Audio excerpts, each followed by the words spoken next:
Hello दोस्तों, नमस्कार। मैं विजय पूनिया और आप देख रहे हैं विजय एजुकेशन। प्यारे बच्चों, विजय परिवार में आपका स्वागत है। आज हम बात करने वाले हैं नीट 25 का पेपर। इतना हार्ड, क्या इस लेवल का एनटीए को पेपर बनाना चाहिए था?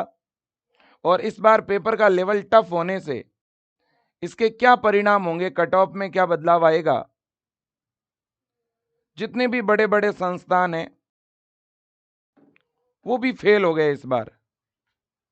बहुत सारे बच्चे कह रहे हैं कि सर, हम वहां पढ़ रहे थे, वहां ऑफलाइन पढ़ रहे थे, वहां ऑनलाइन पढ़ रहे थे, और हमें तो इस लेवल के क्वेश्चन ही प्रैक्टिस नहीं करवाए गए। हमने कभी सोचा ही नहीं था कि ऐसे क्वेश्चन आएंगे। ना किसी कोचिंग ने सोचा, ना किसी टीचर्स ने सोचा, और बच्चों ने तो बिल्कुल भी नहीं। जब बहुत सारे कोचिंगों के बड़े बड़े टीचर पेपर का सॉल्यूशन तक नहीं करवा पाए एट ए टाइम, उनको एक एक क्वेश्चंस का आंसर निकालने के लिए आधे आधे घंटे और एक एक घंटे तक का समय लगा, ये हकीकत है। तो फिर बच्चा कैसे सॉल्व करता उस पेपर को? क्या एनटीए को इतना टफ लेवल का पेपर देना भी चाहिए? क्या एक बच्चे के सामने जब एनटीए एक तरफ सिलेबस रखता है कि तुम्हें यह पढ़ना है, और दूसरी तरफ आप सिलेबस से हट करके इतनी सारी चीजें दे देते हो, तो क्या चाहते हो?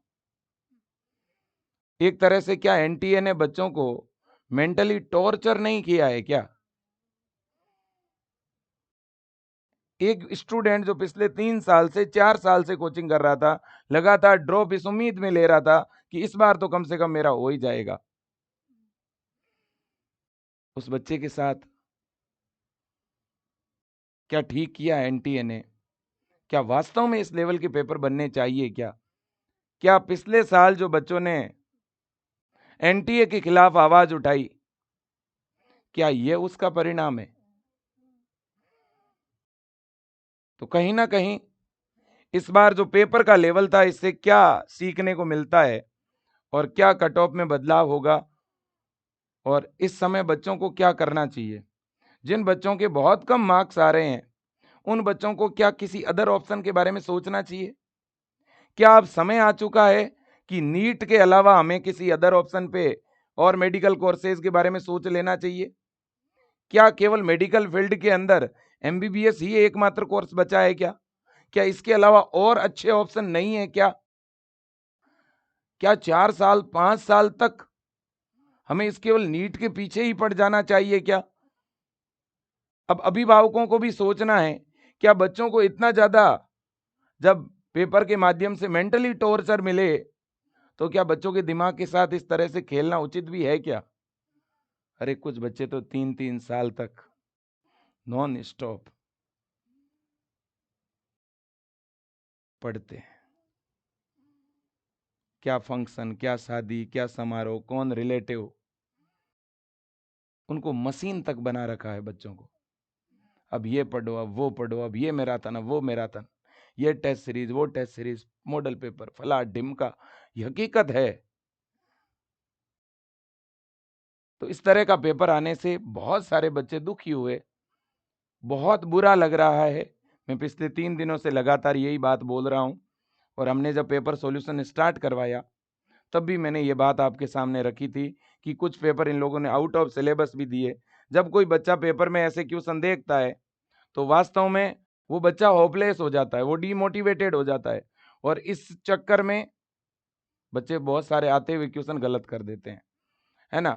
अब देखिएगा, एक तरफ तो हमारे देश के प्राइम मिनिस्टर कहते हैं कि इन बच्चों के साथ में, इनके फ्यूचर के साथ में इस तरह से खिलवाड़ नहीं होना चाहिए, और दूसरी तरफ ये एग्जाम की एजेंसियां या तो ठीक से पेपर करवाती नहीं, और या बच्चों को कुछ इस तरह से ट्रीट करती है। वास्तव में ऐसा लेवल नहीं होना चाहिए। इसके लिए भी एक लेवल, एक अथॉरिटी बननी चाहिए जो ये डिसाइड करे कि पेपर को हम किस लेवल तक का बनाएं, है ना? क्या बच्चे के माइंड पर, दिमाग पर इसका बुरा असर नहीं पड़ता क्या? बिल्कुल पड़ता है। एक बच्चे को कितना अच्छा लग रहा था जब वो 3 साल से 2 साल से कोचिंग कर रहा था, और उसे ये लग रहा था कि यार मेरे पिछले बार 600 आए हैं, मैं इस बार तो पक्का 650 640 तक लाऊंगा, मेरा तो सिलेक्शन श्योर है। और वो बच्चा जब एग्जाम दे के आता है, उसे कितना बुरा लगता है। ठीक है ना? अब देखिएगा, तो प्यारे बच्चों, मैं पहली बात आपको यह कहना चाहता हूं कि जो भी हुआ, जैसा भी हुआ, एग्जाम चूंकि हो चुका है, अब कुछ चीजें आपको समझनी पड़ेगी, कुछ चीजें मैं आपके सामने रख रहा हूं। सबसे पहले तो नो डाउट ये पेपर बहुत ज्यादा हार्ड था, ठीक है ना। जितने भी टीचर्स, गुरुजन्स, मैंने सभी के रिव्यू देखे हैं, बच्चों के रिव्यू देखे हैं, है ना। और बहुत सारे हजारों बच्चे विजय एजुकेशन के साथ जुड़ के तैयारी करते हैं, बीएससी नर्सिंग की, पैरामेडिकल की, फार्मेसी की, फिजियोथेरेपी की, और वो बच्चे नीट का भी एग्जाम देते हैं। तो वो सारे बच्चे हमें अक्सर जब चीजें बताते हैं, है ना, जो मैं सारी चीजें जब पिछले साल से और उससे पहले से कंपेयर करता हूं, तो इस बार जो रिव्यू मिले हैं, ऐसे आज से पहले कभी नहीं मिले, ठीक है ना। तो इस बार नो डाउट पेपर बहुत ज्यादा हार्ड पेपर था, बहुत टफ पेपर था, सीधी सी बात है। अब देखिए, दूसरी बड़ी बात यह है कि फिजिक्स तो नो डाउट टफ थी ही भाई, फिजिक्स तो इतनी ज्यादा हार्ड थी। ऐसा कहा जा रहा है, बहुत सारे बच्चे ऐसे कह रहे हैं कि सर 15 क्वेश्चन तो ऐसे थे कि जिनको हम अटेम्प्ट तक नहीं कर पाए। एक एक क्वेश्चन के सॉल्यूशन में इतना समय लग रहा था सर, कि अगर हम उन क्वेश्चंस को अटेम्प्ट करने का प्रयास करते तो हमारे अदर क्वेश्चन छूट जाते। और ऐसा हुआ भी है, कुछ बच्चों ने फिजिक्स के कुछ क्वेश्चंस अटेम्प्ट किए तो उसके बदले उनके अदर क्वेश्चन छूट गए पीछे, है ना। तो ये कहीं ना कहीं इस बार जो है चौंकाने वाली चीज देखने को मिली। बहुत सारे टीचर्स तक ऐसे क्वेश्चन सॉल्व नहीं करवा पाए। इस बार पेपर में ऐसे क्वेश्चन आए जो कहीं पढ़ाए ही नहीं गए। ऐसा कह रहे हैं कि जेई मेन का जो लेवल है, जेई का जो लेवल है, उससे भी टफ जो लेवल था इस बार इस पेपर का, ठीक है ना। और केमिस्ट्री मॉडरेट जरूर थी, लेकिन केमिस्ट्री में भी कुछ क्वेश्चन ऐसे थे जो कंफ्यूज करने वाले थे, है ना। हाँ जी, ऐसा कुछ बच्चे कह रहे हैं। साथ ही साथ बायो थी जरूर, बायो ने तो कहीं ना कहीं बच्चों की लाज रखी है, बच्चों को बचाया है ना। फिर भी बायो में भी हमने देखा है कि 2 से 3 क्वेश्चन ऐसे थे जो सिलेबस से रिलेट ही नहीं कर रहे, है ना, जो एनसीईआरटी में कहीं है ही नहीं, उससे हटके चीजें इन्होंने दे दी, ठीक है ना। तो आउट ऑफ सिलेबस क्वेश्चन भी कुछ थे, ठीक है कि नहीं है। और ऐसा केमिस्ट्री में भी 1-2 क्वेश्चन में देखने को मिला, और फिजिक्स में तो आपने देखा ही था, लगभग 15 क्वेश्चन, है ना। अब देखिएगा, तो मेरे दोस्तों ओवरऑल अगर देखा जाए ना, ओवरऑल अगर देखा जाए ना, तो आप ये कह सकते हो कि 25 ऐसे क्वेश्चन थे जो वास्तव में इस पेपर में आने ही नहीं चाहिए। 25 क्वेश्चंस ऐसे थे जो वास्तव में इस पेपर में आने ही नहीं चाहिए। और ये जो 25 क्वेश्चंस है, इन्हीं क्वेश्चंस ने बच्चों पूरे पेपर को और कट ऑफ को चेंज किया। और 25 की जब मैं बात कर रहा हूं, तब कितनी 100 नंबर की कट ऑफ जो है इफेक्ट हो रही है। मतलब 100 से लेकर के 120 नंबर तक कट ऑफ में इस बार जो है बदलाव होगा, इतनी कट ऑफ रिड्यूस होगी। लेकिन इस बार अनुमान लगाना भी कठिन है। और दूसरी बड़ी बात यह है कि इस बार बच्चे जो है, जो इनको टाइम दिया गया था, उस टाइम में वास्तव में पेपर कर ही नहीं पाए, क्योंकि ज्यादातर बच्चे एग्जाम सेंटर से बाहर आ रहे थे, रो रहे थे, घबराए हुए थे, पैनिक थे, कुछ बोल तक नहीं रहे थे कुछ बच्चे तो, है ना। और आज भी वो स्ट्रेस में है। अब देखिएगा, देखो इस बार एग्जाम देने वाले बच्चों की संख्या तो पिछले साल के बराबर ही है ना। लेकिन इस बार स्कोर में बहुत ज्यादा बदलाव होने वाला है, ठीक है ना। स्कोर में बहुत ज्यादा बदलाव होने वाला है, ठीक है ना। और कहीं ना कहीं इस पेपर ने बच्चों को वास्तव में परेशान किया है। देखो, ज्यादातर गुरुजन, ज्यादातर टीचर्स जो पढ़ाने वाले हैं, और ज्यादातर जो बच्चे हैं, है ना, उनसे मेरी जब चर्चा हुई तो सब लोग यही कह रहे हैं कि सर 100 से लेकर के 120 130 नंबर तक कट ऑफ जो है वो घटने वाली है। मतलब कि इतना बदलाव होगा, है ना। ये बहुत सारे टीचर्स, बहुत सारे बच्चे, उनकी तरफ से ये रिव्यू निकल के आ रहा है। क्योंकि जिन बच्चों के 2023 में जो मार्किंग थी, है ना, या 2024 में जिन बच्चों के जो मार्क्स थे, उनसे तो 130 140 नंबर तक कम मार्क्स बने हैं। ये हकीकत है ना। चलो 30 नंबर तक कम होते तो पिछले साल वैसे भी आपको पता है स्कोर ज्यादा था, लेकिन इस बार इतना ज्यादा स्कोर घटा है। मैंने ऐसे बहुत सारे बच्चे देखे हैं जिनके पिछली साल जो स्कोर बन रहा था 640 अगर बन रहा था या 620 बन रहा था, तो इस बार उन बच्चों के 510 तक स्कोर बन रहे हैं, 520 तक बन रहे हैं, 525 तक बन रहे हैं। कुछ बच्चों के 70-70 नंबर घटे हैं, 70 मार्क्स तक रिड्यूस हुए हैं। ऐसे भी बहुत सारे बच्चे हैं जिनके पहले 600 नंबर ऑलरेडी आए हुए थे, तो अब उनके 510 520 तक नंबर आ रहे हैं। अब देखिएगा मेरे दोस्तों, इसका मतलब ये हुआ कि बहुत कुछ बदलेगा। अब देखो बच्चों, मैंने एक डेटा निकाला है, 2016 का जो पेपर था ना बेटा, 2016 का जो पेपर था उससे भी ये पेपर टफ बताया जा रहा है। 2016 वाले पेपर में बेटा 15,000 तक जो रैंक थी, ठीक है ना, वो 470 मार्क्स के अराउंड थी। यानी जिसके 470 के आसपास नंबर थे, वो उस बच्चे के 15,000 रैंक बन रही थी। यानी 470 के आसपास रैंक वाला बच्चा, है ना मेरे दोस्तों, इस मार्क्स के अराउंड था, है ना। और यहां पर मेरे दोस्तों 2017 की अगर बात करें तो 540 के अराउंड नंबर लाने वाले बच्चे के 15,000 के आसपास रैंक थी, ठीक है ना। अब लेकिन इस बार बच्चों क्या हो, क्योंकि कट ऑफ तो वैसे ही रैंक से बनती है, ठीक है ना, लेकिन मार्क्स में तो बदलाव भाई आएगा ही आएगा, है ना। ओवरऑल जो बच्चे बता रहे हैं, जो गुरुजन बता रहे हैं, जो सब लोग अनुमान लगा रहे हैं, मैंने उसके आधार पे कट ऑफ तैयार करी है। इसमें जितने भी इंस्टीट्यूशन हैं, है ना, उन सभी की कट ऑफ को कहीं ना कहीं मैंने बच्चों यहां पर कंपाइल किया है, मर्ज किया है। सब लोगों के आइडियाज को हम जो है मेरे दोस्तों कहीं ना कहीं इकट्ठा करके अगर आपके सामने रखें सारे गुरुजन, क्योंकि सब लोगों की मेरे दोस्तों जो सब लोगों के अनुमान है वो वास्तव में एक जैसे ही है। कोई ये नहीं कह रहा है कि कट ऑफ 600 से ऊपर जाएगी, कोई ये नहीं कह रहा है कि कट ऑफ 570 से ऊपर जाएगी। ज्यादातर लोग जो हैं, क्योंकि अब तो सारे बच्चों ने, क्योंकि स्टार्टिंग में तो पता नहीं चल रहा था, तो कुछ लोगों ने कहा ज्यादा कट ऑफ जाएगी, लेकिन अब जब बच्चों के रिव्यू आ गए हैं, है ना, और बहुत सारी ऐसी इंस्टीट्यूशन है, ऑफलाइन कोचिंग है, जहां पे तो 600 स्कोर क्रॉस करने वाले बैच में एक भी बच्चा नहीं है। ऐसी भी कुछ कोचिंग इंस्टीट्यूशन है ना, वहां के गुरुजन आके लाइव आके बोल रहे हैं कि हमारे बैच के अंदर, ठीक है ना, हाईएस्ट मार्क्स लाने वाले बच्चे भी 590 और 595 वाले हैं, जिनके टेस्ट में 600 मार्क्स आते थे, सॉरी 700 मार्क्स आते थे। मतलब बच्चों के 100 नंबर घट गए हैं। जो मेजर टेस्ट हुए थे कोचिंग्स के, जिन बच्चों के 700 नंबर आए थे, ठीक है ना, उन बच्चों के 100 से 110 नंबर घटे हैं। मतलब उनके इस एग्जाम में 600 तक नहीं बने, है ना। ये हकीकत है और ये बहुत सारे बच्चों के साथ हुई है। जिस बच्चे के 710 तक स्कोर बना होगा, है ना, वो बच्चा भी 650 तक नहीं कर पा रहा है इस एग्जाम में। तो ऐसा काफी बच्चों के साथ हुआ है। तो अब ये जो मैं आपके सामने स्कोर रख रहा हूं, मुझे लगता है कि भाई साहब इससे भी कट ऑफ कम जा सकती है ना। इससे भी हो सकता है कि जनरल कैटेगरी के अंदर लास्ट राउंड तक इतनी कट ऑफ आ सकती है, 545 तक। ओबीसी में 540 तक आपकी कट ऑफ डाउन हो सकती है। एससी के अंदर 450 तक, एसटी में 400 नंबर तक, और ईडब्ल्यूएस में 520 तक। और इसका अपर लेवल आपके सामने है। हो सकता है बच्चों इसमें जो है प्लस माइनस 10, ठीक है, क्योंकि अभी तक क्लियरिटी नहीं है इस एग्जाम के अंदर।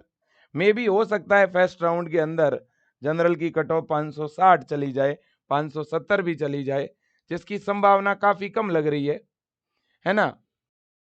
अभी बहुत कुछ क्लियरिटी नहीं है बेटा, बहुत ज्यादा क्लियरिटी नहीं है।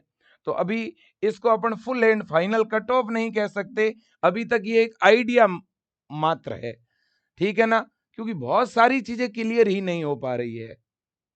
बहुत सारे क्वेश्चंस के एग्जैक्ट फिजिक्स में जो आंसर है वो भी अभी पता नहीं चल पा रहे हैं, ये भी हकीकत है ना। आंसर की आने के बाद भी बहुत कुछ बदलाव होंगे, है ना, कुछ क्वेश्चंस बोनस भी होंगे, ये भी सही बात है ना। और कुछ चीजें आउट ऑफ सिलेबस भी आई है, तो मामला हो सकता है कि कोर्ट में भी जाए, ठीक है ना। तो अब देखिए कहाँ तक क्या बदलाव होंगे वो तो समय बताएगा। लेकिन बेटा यहाँ पे अब 2-3 चीजें और बच्चों के माइंड में चल रही कि अब क्या करें, क्योंकि कुछ बच्चे ऐसे भी तो हैं कि जिनका स्कोर जो है 500 से भी कम है। मान लो कोई जनरल कैटेगरी का बच्चा है और उसका स्कोर 500 से क्या बन रहा है, कम बन रहा है ना। या कोई ओबीसी का बच्चा है, उसका स्कोर भी 500 से कम है ना। या कोई ईडब्ल्यूएस का बच्चा है, उसका स्कोर जो है मान लो 470 से कम है। एससी का बच्चा है 400 से स्कोर कम है, एसटी का 350 से स्कोर कम है। तो ऐसे बच्चों का क्या, ऐसे बच्चों को अब क्या करना चाहिए, उनका नेक्स्ट ऑप्शन क्या होना चाहिए? क्या उनको फिर से तैयारी करनी चाहिए ड्रॉप लेकर के, या उसे किसी अदर ऑप्शन पे काम करना चाहिए? एक मेरा निवेदन बच्चों और साथ ही साथ अभिभावकों से भी है। देखिए प्यारे बच्चों, एक बात तो आप पॉजिटिव मान के चलो कि देखो, पेपर टफ था ना, तो बेटा कट ऑफ डाउन तो हो ही रही है ना? तो कट ऑफ डाउन हो रही है ना, तो आप ये मान के चलो जितना ये जो गुरुजन सब लोग आइडिया लगा रहे हैं, मुझे लग रहा है इनके आइडिया लगाने से भी कट ऑफ और कम होगी। क्योंकि जो ओवरऑल अपन रेस्पॉन्स देख रहे हैं ना, वास्तव में बहुत कम बच्चे हैं जिनके 570, 590, 600 के आसपास स्कोर है। ऐसे बच्चे तो बहुत कम है, बहुत कम। तो इसलिए हम लोग जितना बता रहे हैं उससे भी कट ऑफ कम जाने की संभावना है। तो सबसे पहले तो आपको एक उम्मीद तो रखनी पड़ेगी भाई, एक विश्वास तो रखना पड़ेगा, है ना? रिजल्ट तक आपको इंतजार तो करना पड़ेगा, ठीक है? लेकिन एक और निवेदन है मेरा, मैं तो सही के लिए कह रहा हूं बेटा, निवेदन यह है कि आज का समय बच्चों क्या केवल नीट का ही है क्या? क्या एक केवल नीट ऑप्शन ही है क्या बायो वाले बच्चे के लिए? है क्या केवल जो नीट क्रैक करता है वही सक्सेस होता है क्या अपने लाइफ में? ये हकीकत बात है कि हमारे दिमाग में केवल एक नीट ही क्यों है? इस नीट से भी, इस एमबीबीएस से भी अच्छे कोर्सेज बहुत है बेटा। आप जरा कंपेयर करो ना, एक बच्चा नीट के नाम पे कितने साल तक कोचिंग करता है, वो 3 से 4 साल अपने जो है वो नीट की कोचिंग में लगा देता है, लगभग 10 लाख तक का खर्चा कर देता है ना? और श्योरिटी तो अभी भी नहीं है। अब मान लो कि 4 साल बाद या 3 साल बाद उसका सिलेक्शन हो गया, उसके 6 साल एमबीबीएस में चले जाते हैं बच्चों।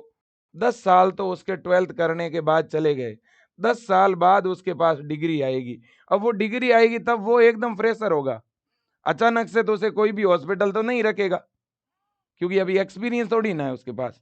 उसे कहीं ना कहीं से 2 साल का, 3 साल का एक्सपीरियंस लेना पड़ेगा।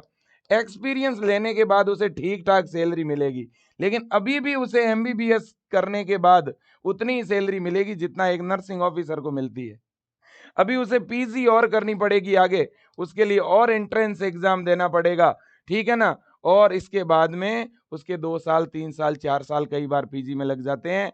वो बंदा 12th करने के बाद 15 साल बाद जाकर के कहीं सक्सेस होता है, 15 साल बाद जाके कहीं वो एक अच्छे हॉस्पिटल्स में जाके सेटल्ड होता है ना? तो मेरा बच्चों आपसे भी निवेदन है, ठीक है, थोड़ा विचार करिएगा, है ना? मान भी लीजिए जो जो बच्चे सक्षम हैं उनको तो जरूर नीट की कोचिंग करनी चाहिए, ठीक है, लेकिन बेटा किसी के कारण कि वो तैयारी कर रहा है तो मैं भी करूंगा, वो नहीं होना चाहिए। माइंड में हमेशा एक सेकेंडरी ऑप्शन रखा करो बेटा, कि का अगर मेरा 1-2 बार चांस में अगर नहीं हुआ नीट, तो मेरा सेकेंडरी ऑप्शन ये है। ये हमेशा बैकअप ऑप्शन अगर आप नहीं रखोगे ना बेटा, तो जब हमारा स्कोर डाउन होगा तो फिर पूरा माइंड ब्लैंक हो जाएगा कि अब क्या करूं। तो इसलिए एक सेकेंडरी ऑप्शन रखो कि अगर मुझे मेरी मनपसंद कॉलेज ना मिली, अगर मेरा 2 साल में नहीं हुआ, तो कम से कम मैं ये कोर्स तो करूंगा ही करूंगा। बच्चों आज एमबीबीएस की वैल्यूशन बहुत ज़्यादा नहीं है, आज वैल्यूशन पीजी की है, ये हकीकत है बेटा। आप किसी डॉक्टर से जाके किसी भी हॉस्पिटल में मिल लेना, है ना? और इस पूरे रास्ते में 15 साल बाद जाके सक्सेस मिलती है बेटा, है ना? जिसमें आपकी कोचिंग वाला टाइम, एमबीबीएस कोर्स करने का टाइम और पीजी करने का टाइम, आप किसी से भी पूछ लीजिएगा, 12th करने के बाद 15 साल बाद जाके आप सफल होंगे। लेकिन बेटा, लेकिन मैं आपको बताना चाहता हूं कुछ ऐसे ऑप्शंस हैं जो माइंड में आप और रखो बैकअप ऑप्शन के तौर पर, ठीक है ना? मैं तो आप लोगों को ये कहूंगा बेटा, 2 साल 3 साल तक मैक्सिमम आप ट्राई कर लिया करो बेटा, है ना? तीसरी साल तक जब आपका स्कोर काफी करीब आ जाए ना बेटा, आपको लगे कि यार इस बार नहीं तो मेरा अगली साल पक्का हो जाएगा, तब तो एक मौका और ले लेना चाहिए बेटा। लेकिन जब लगे कि यार बहुत नहीं हो रहा है मेरा नीट, तो उसे उससे आप डिप्रेस होने की जरूरत नहीं, ये ना सोचो कि मेरा सब कुछ खत्म हो गया। जी नहीं बेटा, ठीक है ना? और ऑप्शन बहुत है ना? और ऑप्शन बहुत है। आप देखिए, आज एम्स का कॉलेज भारत में जाना माना कॉलेज है, एम्स कॉलेज बीएससी नर्सिंग करवा रहा है बेटा।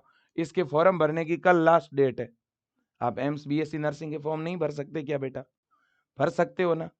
मैंने ऐसे बच्चे देखे हैं, मैंने ऐसी बेटियां देखी है ना, जिन्होंने नीट की तैयारी नहीं की, जो टॉपर्स थी अपने स्कूल की, और उन्होंने एम्स को चुना। 12th के बाद 6 महीने तैयारी करी एम्स की, एम्स में उनका एडमिशन हो गया, उन्होंने एम्स से बीएससी नर्सिंग की, और 12th करने के 5वें साल उसकी जॉब लग गई, एम्स के अंदर वो नर्सिंग ऑफिसर बन गई। उसकी सैलरी आज 1,20,000 रुपए है। ऐसी अनगिनत बेटियां हैं, ऐसी अनगिनत बच्चियां हैं जिन्होंने एम्स कॉलेज से बीएससी नर्सिंग करने के बाद वापस एम्स हॉस्पिटल के अंदर वो नर्सिंग ऑफिसर बन गई।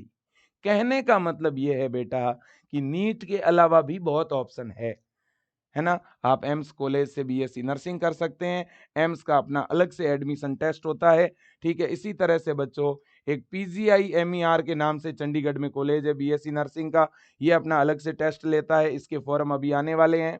आप एम्स कॉलेज से पैरामेडिकल कर सकते हैं, पैरामेडिकल में एक BRIT नाम से कोर्स है, एक BMLT नाम से कोर्स है ना। लेबोरेटरी के अंदर इनकी इतनी ज़्यादा ज़रूरत होती है, इतनी अच्छी सैलरी मिलती है इसके अंदर, ठीक है ना। ये भी तो मेडिकल के फील्ड है, ये बहुत अच्छे फील्ड है। आप मिलिट्री नर्सिंग सर्विस में जा सकते हैं, जिनके नीट का स्कोर कम रहता है, मान लो जिसके नीट में 300 नंबर बन रहे हैं या 400 बन रहे हैं, तो जरूरी तो नहीं है ना बेटा अपन MBBS करें, है ना। आप नीट के स्कोर के बेस पर मिलिट्री के जो कॉलेज होते हैं बेटा, उनमें आप BSc नर्सिंग में एडमिशन ले सकते हो, नीट के थ्रू एडमिशन होता है, ठीक है ना। और इनमें एक रूल है, क्या रूल है पता है? इनमें एक तो आपका BSc नर्सिंग में एडमिशन होगा बेटा, और एडमिशन के साथ साथ जैसे ही 4 साल की बीएससी नर्सिंग यहाँ से फ्री में आपको करवा दी जाएगी, इसके बाद डायरेक्ट वहीं आपकी गवर्नमेंट जॉब मिल जाएगी। नीट में ऐसा थोड़ी ना होता है। नीट में तो आप MBBS करोगे, फिर जाके कहीं से एक्सपीरियंस लोगे, फिर कोई हॉस्पिटल ज्वाइन करवाएंगे आपको। वो भी अच्छे हॉस्पिटल्स में जाने के लिए अच्छा एक्सपीरियंस चाहिए, है कि नहीं है? यहाँ पे ऐसा कुछ नहीं है। यहाँ तो अगर आप बेटा इधर एडमिशन हो गया ना आपका, तो 4 साल की BSc नर्सिंग फ्री में करवाई जाएगी, फिर यहीं पे आपको, है ना, 1 लाख से प्लस सैलरी पर ज्वाइनिंग मिलेगी, है ना। आपको पूरा एक आपकी फैमिली के लिए रहने के लिए पूरा घर मिलेगा, गाड़ी मिलेगी, और बहुत जबरदस्त यहाँ प्रमोशन होता है मिलिट्री हॉस्पिटल में। बहुत सारी बच्चियां ऐसी है जिन्होंने मैंने पढ़ाया है, ठीक है ना, और आज वो मिलिट्री नर्सिंग कॉलेजेस से आज BSc नर्सिंग कर रही है। इसके अलावा मैं आपको बताऊं, कुछ ऐसे BSc नर्सिंग के कॉलेज है बेटा जो नीट के थ्रू एडमिशन देते हैं।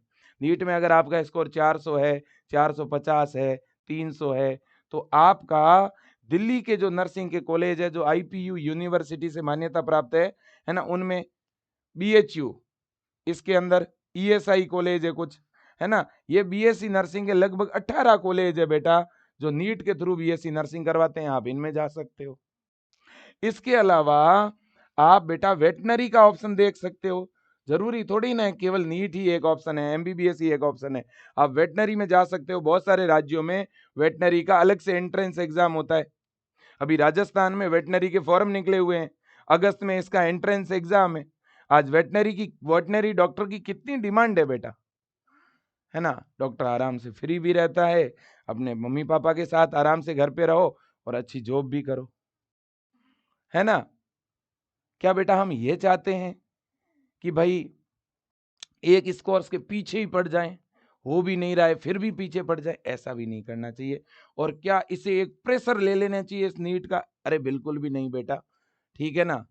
और मेरा गार्जियन से भी निवेदन है, बच्चों के ऊपर इतना दबाव भी ठीक नहीं, ठीक है। बच्चे का अगर 2 साल में 3 साल में हो जाए तो ठीक, नहीं तो और ऑप्शन बहुत है, इतने सारे ऑप्शन हैं, हम गाइड करने को तैयार हैं, ठीक है ना। लेकिन उस बच्चे के दिमाग के साथ खेलना भी तो ठीक नहीं है, ठीक है। अब देखिएगा मेरे प्यारे बच्चों, इसके अलावा और भी ऑप्शन है, जैसे BAMS, आज ये भी बहुत अच्छा फील्ड है बेटा। BDS, ये भी बहुत अच्छा फील्ड है। फिजियोथेरेपी, BPT बेटा, ये भी बहुत अच्छा फील्ड है। इसके अलावा फार्मेसी का फील्ड है आज, फार्मेसी भी काफ़ी अच्छा फील्ड है बच्चों। फार्मेसी के अंदर B फार्मा कर सकते हैं आप लोग, है ना। तो कहीं ना कहीं स्कोप बहुत है आज बायोटेक के फील्ड में, है ना। और भी बहुत सारे ऐसे स्कोप है बच्चों जो आप कर सकते हो, ठीक है कि नहीं। लेकिन आज BSc nursing, para medical, pharmacy, physiotherapy, BAMS, veterinary, ये कोर्सेज आप कर सकते हो। और विजय एजुकेशन पर हम इसकी तैयारी भी करवा रहे हैं बेटा। लेकिन बहुत सारे ऐसे बच्चे हैं जो नीट की तैयारी करना चाहते हैं ऑनलाइन। देखो बच्चों, मुझे ऐसा लगता है कि ऑफलाइन कोचिंगों में नीट के नाम पे लाखों रुपए खर्च करना कोई समझदारी वाली बात नहीं है। ठीक है ना? आप घर पे रहते हुए नज़दीकी कोई लाइब्रेरी जॉइन करके भी आप ऑनलाइन तैयारी कर सकते हैं।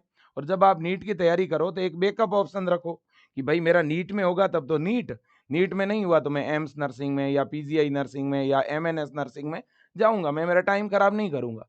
ये ऑप्शन हमेशा रखा करो माइंड में कि इसमें नहीं तो मैं इसमें जाऊँगा। सीधी-सी बात है, उसमें संकोच की कौन-सी बात है? ठीक है ना? हाँ, अब देखिए बेटा, विजय एजुकेशन जो है वो नीट के लिए विजय बैच, है ना? जैसे हमने 2022 में, 2023 में, 24 में बच्चों को पढ़ाया और काफ़ी बच्चे नीट में अपने विजय एजुकेशन से पढ़ के सेलेक्ट हुए, डॉक्टर बने, है ना? देखो बच्चों, मैं ये तो नहीं कहूँगा कि नीट में विजय एजुकेशन से पढ़ के आपकी रैंक फर्स्ट आ जाएगी। लेकिन मैं इतना ज़रूर कहूँगा कि जो मध्यम परिवार के बच्चे हैं, जो किसान परिवार के बच्चे हैं, जो बड़ी-बड़ी कोचिंगों में लाखों रुपए फीस नहीं दे सकते, मैं उन बच्चों को कहूँगा कि विजय एजुकेशन में नीट की तैयारी के लिए आपको बहुत अच्छा माहौल मिलेगा, है ना? और विजय एजुकेशन आपको अभी फ़िलहाल जो भी बच्चे यहाँ से तैयारी करेंगे, उन्हें 1000 रुपए से भी कम फीस में नीट की तैयारी करवाने को तैयार है। आप ये मत सोचना कि फीस कम है तो अच्छा नहीं पढ़ाएँगे। बेटा, जनरली हम फीस 2499 ही रखेंगे, लेकिन अभी फ़िलहाल जो बच्चे जुड़ना चाहते हैं विजय एजुकेशन ऐप में, वो आज ही जाकर जॉइन कर सकते हैं नीट का विजय बैच, है ना? नीट का जो विजय बैच है, वो आप जाके जॉइन कर लीजिएगा और इस बैच में कुछ ही दिनों के बाद लाइव क्लासें स्टार्ट हो जाएगी। अभी आपको 1-1, 2-2 चैप्टर की ऐप के अंदर ऑलरेडी क्लास मिल जाएगी। अगर कोई बच्चा अभी से और आज से ही पढ़ना शुरू करना चाहता है, तो कर सकता है। बाकी पूरा लाइव पढ़ाया जाएगा। लाइव के साथ recorded class, note, test series, model paper, DPP, हर एक चीज़ आपको मिलेगी जो प्रिपरेशन के लिए ज़रूरी है। ठीक है कि नहीं है? बिल्कुल जी। तो जो भी बच्चा जॉइन करना चाहता है, वो जॉइन कर सकता है ना? और इसमें हम कंप्लीट आपको प्रिपरेशन करवाएँगे बच्चों, है ना?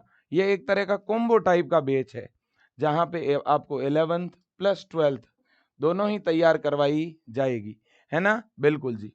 अब देखिएगा बच्चों, जो बच्चा बीएससी नर्सिंग या पैरामेडिकल एंट्रेंस एग्ज़ाम की प्रिपरेशन करना चाहता है ना? एंट्रेंस एग्ज़ाम की प्रिपरेशन करना चाहता है सेशन 2026 के लिए, तो इसके लिए भी हम नए बैच जो है वो कल से ही हम लॉन्च कर देंगे न्यू बैच सेशन 2026 के लिए।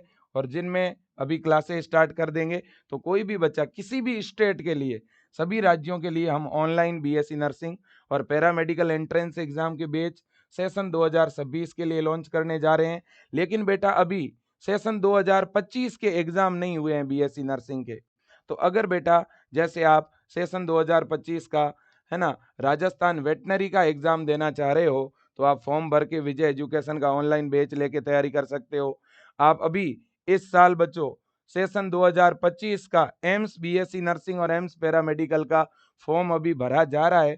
आप फॉर्म भर के और एम्स के लिए भी बेटा प्रिपरेशन कर सकते हो। बहुत ही कम फीस है, 449 में आपको पूरा ऑनलाइन बैच मिल रहा है, आप ज्वाइन कर सकते हो, है ना? और केवल आपको एम्स के लिए नहीं बेटा, अगर आप पीजीआई चंडीगढ़ की भी तैयारी करना चाह रहे हो, है ना, तो भी आप विजय एजुकेशन का ऐप लेके तैयारी कर सकते हो, है ना? आप एमएनएस का मिलिट्री नर्सिंग सर्विस की प्रिपरेशन करना चाह रहे हो, तो भी आपको बैच मिल जाएगा, है ना? इसी तरह से आप UP nursing, Bihar nursing, Rajasthan nursing, है ना, सभी राज्यों के लिए ऑनलाइन बैच अवेलेबल है। राजस्थान के लिए जीत बैच है, बिहार के लिए लक्ष्य है, यूपी के लिए अटल बैच है बेटा, है ना? वो एमपी के लिए उड़ान बैच है। और इसी तरह से अगर मैं बात करूं बेटा, जो है बाकी राज्य जैसे हरियाणा, पंजाब, उत्तराखंड, छत्तीसगढ़, हिमाचल प्रदेश, ठीक है, इन राज्यों के लिए विजय एजुकेशन ऐप में बेटा ब्रह्मास्त्र बैच है। बाकी ज़्यादा जानकारी के लिए आप विजय टीम से कॉल भी कर सकते हो, ठीक है ना? तो मैं आप सब बच्चों को कहना चाहता हूँ कि देखिएगा, नीट का पेपर बिल्कुल हार्ड था, तो जिन बच्चों का स्कोर कम बन रहा है बेटा, जिनका 400 से कम है, 300 से कम स्कोर है, मैं उन बच्चों को कहूँगा कि आप अभी भी फॉर्म फिल करा दीजिए बेटा। बहुत सारे बीएससी नर्सिंग के और पैरामेडिकल के फॉर्म भरे जा रहे हैं अलग-अलग राज्यों में। फॉर्म आप ज़रूर भरवा दें। आज राजस्थान में बीएससी नर्सिंग फॉर्म भरने की लास्ट डेट है। आज बिहार में बीएससी नर्सिंग पैरामेडिकल फॉर्म भरने की लास्ट डेट है। अभी यूपी में बीएससी नर्सिंग के फॉर्म भरे जा रहे हैं, सॉरी, यूपी में पैरामेडिकल के और जीएनएम के फॉर्म भरे जा रहे हैं। अभी पंजाब में फॉर्म भरे जा रहे हैं बेटा, ठीक है कि नहीं है? एम्स के फॉर्म भरे जा रहे हैं और भी जो जैसे-जैसे फॉर्म आते रहेंगे इसी साल के, एग्ज़ाम है 2-2 3-3 महीनों के बाद, कुछ राज्यों में 1 महीने के बाद एग्ज़ाम है, किसी स्टेट में 20 दिन के बाद एग्ज़ाम है, किसी में 2 महीने बाद एग्ज़ाम है।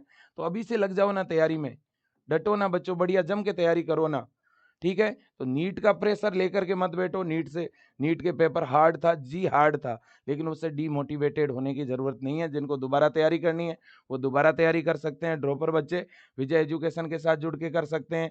जो बिल्कुल फ्रेशर बच्चे हैं, वो भी विजय एजुकेशन का विजय बैच आज ही जॉइन कर सकते हैं। और ऐसे बच्चे जो कि नर्सिंग के लिए तैयारी करना चाहते हैं, वो नर्सिंग का बैच, इसी सेशन वाला बैच जो है जॉइन कर सकते हो। Thank you so much. Vande Mataram, जय हिंद।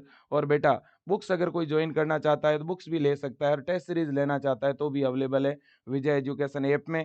और हेल्पलाइन नंबर दिख रही है स्क्रीन पे, आप इन नंबरों पे कॉल करके विजय टीम से ज़्यादा जानकारी भी ले सकते हो। मैं फिर कहूँगा बेटा, बिल्कुल आप लोगों के लिए, जिन्होंने नीट का एग्ज़ाम दिया है, उनके लिए काफ़ी प्रतिकूल परिस्थितियाँ हैं, काफ़ी विपरीत दौर है ना? वास्तव में पेपर अच्छा नहीं रहा, बहुत सारे बच्चों का पेपर का लेवल देख के बहुत सारे बच्चे डर गए, एग्ज़ाम को मैनेज नहीं कर पाए, है ना? क्योंकि जैसे ही ऐसे क्वेश्चंस बच्चा पेपर में पढ़ लेता है, तो वो बच्चा डर ही जाता है, घबरा जाता है। आखिरकार बच्चे तो बच्चे ही होते हैं। तो काफ़ी बच्चों का पेपर खराब होने की वजह भी ये रही, ठीक है ना? लेकिन बेटा थोड़ा मैनेज करिए खुद को, ठीक है? थोड़ा उम्मीद रखिएगा, ठीक है ना? और ज़िंदगी में सफलता और असफलता एक ही सिक्के के 2 पहलू हैं, और मुझे ये नहीं लगता कि बेटा आप असफल हुए हैं। आपको बहुत कुछ यहाँ सीखने को मिला है, कुछ कमियाँ रही होगी, है ना? और इन कमियों से एक व्यक्ति सीखता है और आगे बढ़ता है। हर एक व्यक्ति के जीवन में कहीं न कहीं कुछ कमियाँ रहती है, कई बार थोड़ा वो पीछे रह जाता है, ठीक है ना? लेकिन इसका ये मतलब नहीं है कि आप असफल हो गए बेटा, ठीक है ना? बिल्कुल, जय हिंद और वंदे मातरम। Thank you.